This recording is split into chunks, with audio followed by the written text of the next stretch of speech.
Hello दोस्तों, नमस्कार। LP सरकारी जॉब चैनल पर आपका हार्दिक स्वागत और अभिनंदन करता हूं। आपके उज्जवल भविष्य की कामना के साथ इस सेशन का शुरुआत कर रहा हूं। ये सेशन कक्षा 6 का मॉडल पेपर है, वार्षिक परीक्षा 2024। मॉडल पेपर वार्षिक परीक्षा 2024 कक्षा 6 सामाजिक विज्ञान के लिए है। समय 3 घंटे 15 मिनट, पूर्णांक 100 नंबर का।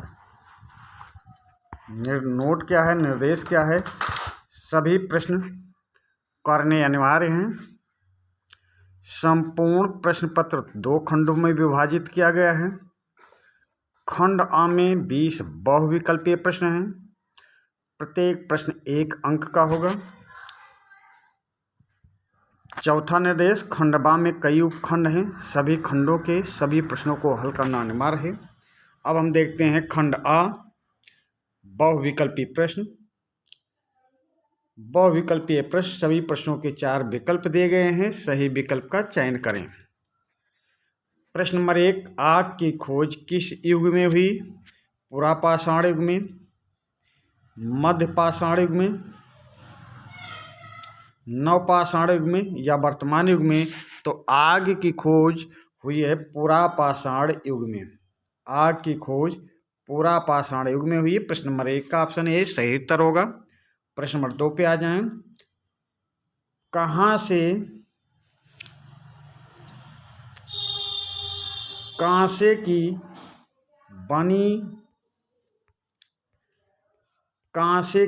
नर्तकी की मूर्ति कहां से प्राप्त हुई है? कांसे की बनी नर्तकी की मूर्ति कहां से प्राप्त हुई है? हड़प्पा से, मोहनजोदड़ो से, लोथल से या कालीबंगा से? तो कांसे की बनी नर्तकी की मूर्ति प्राप्त हुई है मोहनजोदड़ो से। प्रश्न नंबर 2 का ऑप्शन बी सही उत्तर होगा, मोहनजोदड़ो। अगले प्रश्न पे आ जाए। प्रश्न नंबर 3, कागज का आविष्कार सर्वप्रथम किस देश में हुआ? अफ्रीका में हुआ, इंग्लैंड में हुआ, रूस में हुआ या चीन में हुआ?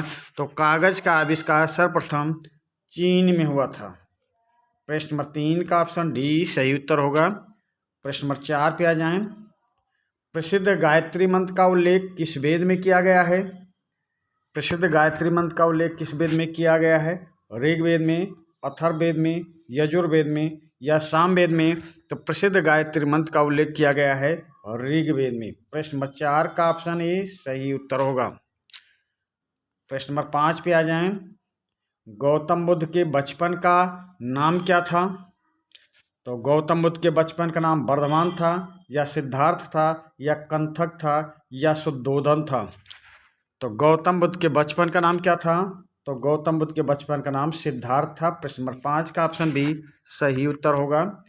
प्रश्न नंबर 6 पे आ जाएं। महावीर स्वामी की माँ का क्या नाम था? महावीर स्वामी की माँ का नाम गौतमी प्रजापति था या महामाया था या त्रिशला था या आराध्या था? तो महावीर स्वामी की माँ का नाम त्रिशला था। प्रश्न नंबर 6 का ऑप्शन सी सही उत्तर होगा। अगले प्रश्न पे आ जाए। प्रश्न नंबर 7, इंडिका पुस्तक के लेखक कौन थे? तो मेगास्थनीज थे या कौटिल्य थे या कालिदास या बारहमिहिर? तो इंडिका पुस्तक के लेखक कौन थे? ये मेगास्थनीज थे, इंडिका पुस्तक के लेखक। प्रश्न नंबर 7 का ऑप्शन ये सही उत्तर होगा। प्रश्न नंबर 8 पे आ जाएं। सिमुक किस वंश का शासक था? तो सातवाहन वंश का शासक था या शुंग वंश का शासक था या कण्व वंश का शासक था या कुषाण वंश का शासक था? तो सिमुक किस वंश का शासक था? तो कण्व वंश का शासक था। प्रश्न नंबर 8 का ऑप्शन सी सही उत्तर होगा। प्रश्न नंबर 9 पे आ जाएं। कनिष्क ने कौन सा संवत चलाया था? ईसवी संवत, शक संवत, हिजरी संवत या गुप्त संवत? तो कनिष्क ने कौन सा संवत चलाया था? तो कनिष्क ने चलाया था शक संवत। प्रश्न नंबर 9 का ऑप्शन बी सही उत्तर होगा। प्रश्न नंबर 10 पे आ जाएं। हर्षवर्धन किस धर्म का अनुयायी था? हर्षवर्धन किस धर्म का अनुयायी था? जैन धर्म या बौद्ध धर्म या पारसी धर्म या क्रिश्चियन धर्म? तो हर्षवर्धन किस धर्म का अनुयायी था? ये बौद्ध धर्म का अनुयायी था। प्रश्न नंबर 10 का ऑप्शन बी सही उत्तर होगा। प्रश्न नंबर 11 पे आ जाएं। भारत के उत्तर में कौन सा पर्वत स्थित है? भारत के उत्तर में कौन सा पर्वत स्थित है? तो हिमालय पर्वत स्थित है, या विंध्याचल पर्वत स्थित है, या गोवर्धन पर्वत स्थित है, या नंदा पर्वत स्थित है? तो भारत के उत्तर में कौन सा पर्वत स्थित है? तो ये स्थित है हिमालय पर्वत। प्रश्न नंबर 11 का ऑप्शन ए सही उत्तर होगा। प्रश्न नंबर 12 पे आ जाएं। भारत के संविधान में कुल कितनी भाषाओं का वर्णन है? भारत के संविधान में कुल कितनी भाषाओं का वर्णन है? 22 भाषाएं हैं, 24 भाषाएं हैं, या 26 भाषा है, या 28 भाषा है? तो भारत के संविधान में कुल कितनी भाषाओं का वर्णन है? तो 22 भाषाओं का वर्णन है। प्रश्न नंबर 12 का ऑप्शन ए सही उत्तर होगा। प्रश्न नंबर 13 पे आ जाएं। पढ़ने का महत्व गीता को किसने बताया था? पढ़ने का महत्व गीता को किसने बताया था? रफीक ने बताया था, या कालू ने बताया था, या दोनों ने बताया था, या किसी ने नहीं? तो पढ़ने का महत्व गीता को रफीक और कालू दोनों ने बताया था। तो उत्तर आपका सही होगा ऑप्शन सी। प्रश्न नंबर 13 का ऑप्शन सी सही उत्तर है। प्रश्न नंबर 14 पे आ जाएं। ग्राम पंचायत का सदस्य चुने जाने के लिए नागरिक की आयु कितनी आवश्यक है? ग्राम पंचायत का सदस्य चुने जाने के लिए नागरिक की आयु कितनी आवश्यक है? 18 वर्ष, या 19 वर्ष, या 21 वर्ष, या 22 वर्ष? तो ग्राम पंचायत का सदस्य चुने जाने के लिए नागरिक की आयु कितनी आवश्यक है? 21 वर्ष। प्रश्न नंबर 14 का ऑप्शन सी सही उत्तर होगा। प्रश्न नंबर 15 पे आ जाएं। जो आकाशीय पिंड अपने तारों के चारों ओर निर्धारित कक्षा में चक्कर लगाते हैं उसे क्या कहा जाता है? प्रश्न नंबर 15। जो आकाशीय पिंड अपने तारों के चारों ओर निर्धारित कक्षा में चक्कर लगाते हैं उसे क्या कहा जाता है? ग्रह कहते हैं, उपग्रह कहते हैं, पिंड कहते हैं, या विकिरण कहते हैं? तो उसे कहते हैं उपग्रह। प्रश्न नंबर 5 प्रश्न नंबर 15 का ऑप्शन बी सही उत्तर होगा। प्रश्न नंबर 16 पे आ जाएं। चंद्रमा सूर्य के प्रकाश से प्रकाशित होता है। चंद्रमा सूर्य के प्रकाश से प्रकाशित होता है। चंद्रमा से परावर्तित प्रकाश जब पृथ्वी के धरातल पर पड़ता है इसे क्या कहते हैं? चांदनी कहते हैं, तारा कहते हैं, उल्का कहते हैं, या पिंड कहते हैं?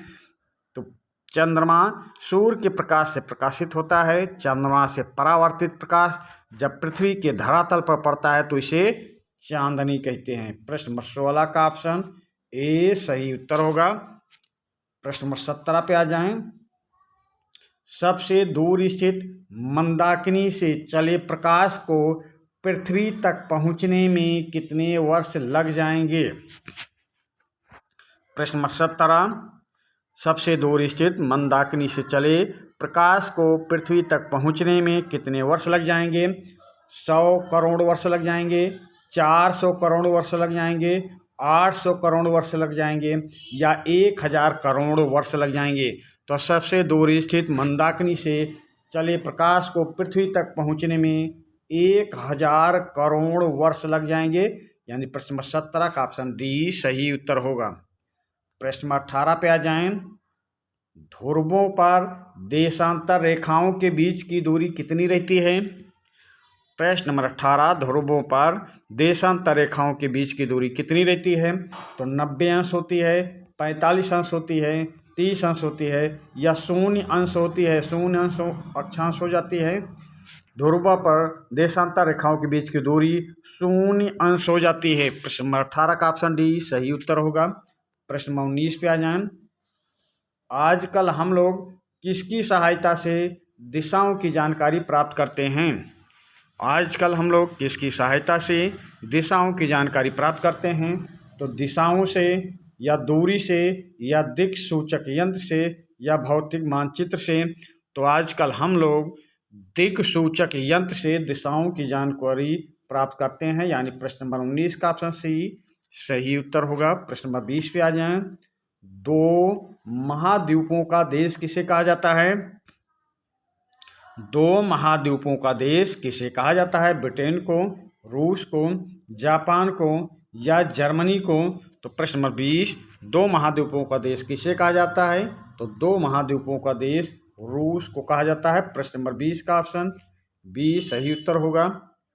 खंड बा आप पे आ जाएं। खंड बा में उपखंड भी हैं। तो पहला उपखंड है रिक्त स्थानों की पूर्ति कीजिए। पहला रिक्त स्थान की पूर्ति कीजिए। तो वर्धन वंश का प्रथम शासक कौन था? यहाँ पे रिक्त स्थान में भरा जाएगा। ये वर्धन वंश का प्रथम शासक फिर था, तो भाई कौन था? ये रिक्त स्थान में भरना है। तो प्रभाकर वर्धन थे। प्रभाकर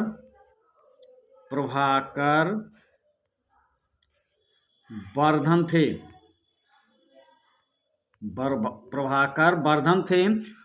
फिर हर्षवर्धन ने 3 नाटक, तो 3 नाटक कौन से हैं? यहाँ देखिए, नंबर 1 नागानंद, दूसरा देखें रत्नावली,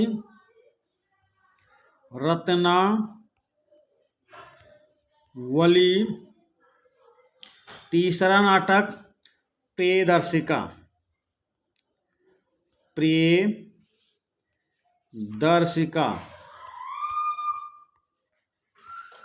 यानी कि दूसरे में हर्षवर्धन ने 3 नाटक की रचना की। वो 3 नाटक कौन हैं? नागानंद है, रत्नावली है, प्रियदर्शिका है। तो पहले में हर्षवर्धन का प्रथम शासक प्रभाकर वर्धन वंश का प्रथम शासक नंबर 1 वर्धन वंश का प्रथम शासक प्रभाकर वर्धन। नंबर 2 हर्षवर्धन ने 3 नाटक नागानंद, रत्नावली और प्रियदर्शिका लिखी थी। अब तीसरा क्वेश्चन देखें। हर्षचरित के लेखक हैं तो बाणभट्ट हैं। हर्षचरित के लेखक बाणभट्ट हैं। हर्षचरित के लेखक बाणभट्ट हैं। तो तीसरे में बाणभट्ट। चौथा हर्षवर्धन गद्दी पर बैठे, कब बैठे थे? 606 ईस्वी में। और हर्षवर्धन की मृत्यु कब हुई? तो 647 ईस्वी में। समझिए, तो पहले में प्रभाकर वर्धन, दूसरे में हर्षवर्धन के नाटक नागानंद, रत्नावली, प्रियदर्शिका, तीसरा हर्षचरित के लेखक बाणभट्ट। हर्षवर्धन गद्दी पर बैठे 606 ईस्वी में। हर्षवर्धन की मृत्यु हुई 647 ईस्वी में। आप उपखंड खा देखें, सही मिलान कीजिए। तो उपखंड 6 में सही मिलान नहीं करना है। तो शून्य अंश देशांतर। तो शून्य अंश देशांतर को क्या कहा जाएगा? एक तरफ है शून्य अंश देशांतर, 23.5 अंश दक्षिणी अक्षांश, 66.5 अंश उत्तरी अक्षांश, 90 अंश दक्षिणी अक्षांश, 180 अंश देशांतर। इधर बी में देखें अंतर्राष्ट्रीय तिथि रेखा, आर्कटिक वृत्त, दक्षिणी ध्रुव, ग्रीनविच मध्याह्न रेखा या मकर रेखा। तो इसको मिलान करना है। तो शून्य अंश देशांतर रेखा को मिला देंगे, किससे मिलाएंगे? ग्रीनविच मध्याह्न रेखा से। फिर 23.5 अंश दक्षिणी अक्षांश पे, तो 23.5 अंश दक्षिणी अक्षांश पे मकर रेखा है। फिर 66.5 अंश उत्तरी अक्षांश पे, तो 66.5 अंश उत्तरी अक्षांश पे आर्कटिक वृत्त है। फिर 90 अंश दक्षिणी अक्षांश पे, 90 अंश दक्षिणी अक्षांश पर दक्षिणी ध्रुव है। फिर 180 अंश देशांतर पर, तो 180 अंश देशांतर पर अंतर्राष्ट्रीय तिथि रेखा है। चलते हैं अगले उपखंड पे। अगला उपखंड है नीचे दिए गए वाक्यों में सही के सामने सही और गलत के सामने गलत का निशान लगाइए। पहला प्रश्न, सबसे बड़े नगर क्षेत्र के नगर पंचायत कहते हैं, गलत हैं। नगर महापालिका कहते हैं। दूसरा देखें, नगर पालिका परिषद का कार्यकाल 1 वर्ष होता है, गलत है, 5 वर्ष होता है। महापौर का कार्यकाल 1 वर्ष होता है, गलत है, 5 वर्ष होता है। चौथा देखिए, नगर निगम 5 वर्ष के लिए बनाया जाता है, ये सही है। नगर निगम का अध्यक्ष प्रधान होता है, नहीं, गांव का अध्यक्ष होता है वो प्रधान कहलाता है, ये गलत है। तो पहला, दूसरा, तीसरा गलत है, चौथा सही है, पांचवा गलत है। अब उपखंड घ पे चलते हैं। अति लघु उत्तरीय प्रश्न। निम्नलिखित प्रश्नों के उत्तर संक्षेप में दीजिए। पहला प्रश्न है, कौन सी सभ्यता नील नदी का वरदान नाम से प्रसिद्ध है? तो मिस्र की सभ्यता नील नदी का वरदान नाम से प्रसिद्ध है। अगला प्रश्न देखें, आर्यों की भाषा क्या थी? तो आर्यों की भाषा संस्कृत थी। तीसरा प्रश्न, चंद्रगुप्त मौर्य का प्रधानमंत्री कौन था? तो चंद्रगुप्त मौर्य का प्रधानमंत्री चाणक्य था। अगला प्रश्न देखें, शुंग वंश का संस्थापक कौन था? तो शुंग वंश का संस्थापक पुष्यमित्र शुंग था। पांचवा प्रश्न, भारत का नेपोलियन किसे कहा जाता है? तो उत्तर, भारत का नेपोलियन समुद्रगुप्त को कहा जाता है। लघु उत्तरीय प्रश्न।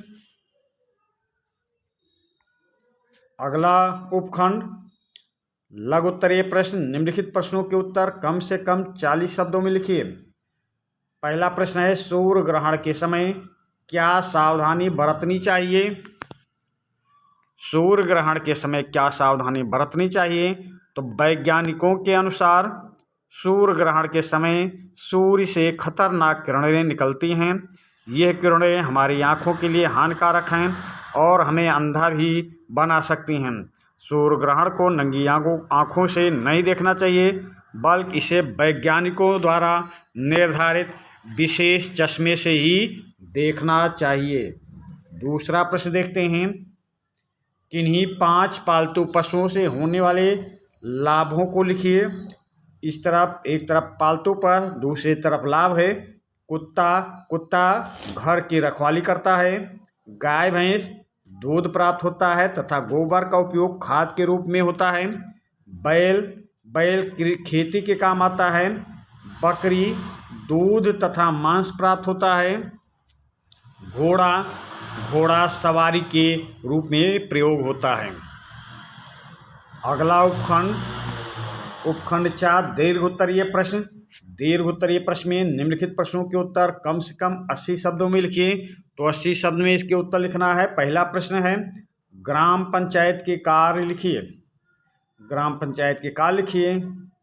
तो गांव की जनता प्राथमिक स्वास्थ्य केंद्र के द्वारा स्वास्थ्य की सुविधा प्राप्त कर रही या नहीं। ये बच्चों की शिक्षा के लिए विद्यालय की निगरानी करती है। गांव की गलियों में खड़ंजा बिछवाने, सड़क बनवाने, पानी की निकासी के लिए नाली बनवाने, बिजली, पीने के पानी इत्यादि की व्यवस्था तथा जन्म और मृत्यु का ब्यौरा तैयार करने की जिम्मेदारी ग्राम पंचायत की होती है। या ज़रूरतमंदों की पहचान करके और कार्यों को प्राथमिकता का निर्णय भी अपनी बैठकों में करती है। गांव की सार्वजनिक संपत्ति का रखरखाव और उनके खरीदने तथा नीलामी का कार्य ग्राम पंचायत द्वारा ही होता है। पंचायत अपनी आमदनी तथा खर्च का हिसाब किताब रखती है। वर्ष में 2 बार ग्राम पंचायत की बैठक होती है। ग्राम पंचायत में इन सभी कार्यों पर विचार किया जाता है। बैठक में ग्राम पंचायत के इन सभी कार्यों पर विचार किया जाता है। प्रश्न दूसरा देखें, रूढ़ प्रतीकों का मानचित्रण में क्या महत्व है? रूढ़ प्रतीकों का मानचित्रण में क्या महत्व है?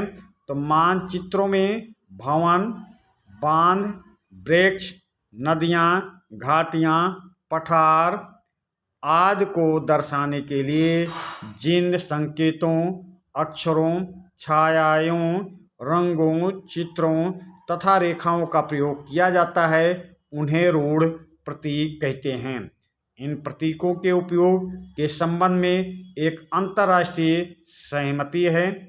रूढ़ प्रतीक कम से कम स्थान में अधिक जानकारी प्रदान करते हैं। इनके प्रयोग से मानचित्र को आसानी से समझा जा सकता है तथा इनका अध्ययन करना आसान होता है। मानचित्रों की एक विश्वव्यापी भाषा होती है जिसे सभी आसानी से समझ सकते हैं। तो कक्षा 6 का ये पहला मॉडल पेपर जा रहा है। केवल 2 ही मॉडल पेपर जाएंगे। इन 2 मॉडल पेपरों को आप अच्छी तरह से तैयार कर लें। आप कक्षा 6 में 100% नंबर सामाजिक विज्ञान में ला सकते हैं। तो ये पहला मॉडल पेपर आपके पास जा रहा। अब दूसरे मॉडल पेपर में हम फिर आपसे मिलेंगे। तब तक के लिए हम आपसे विदा लेते हैं। धन्यवाद।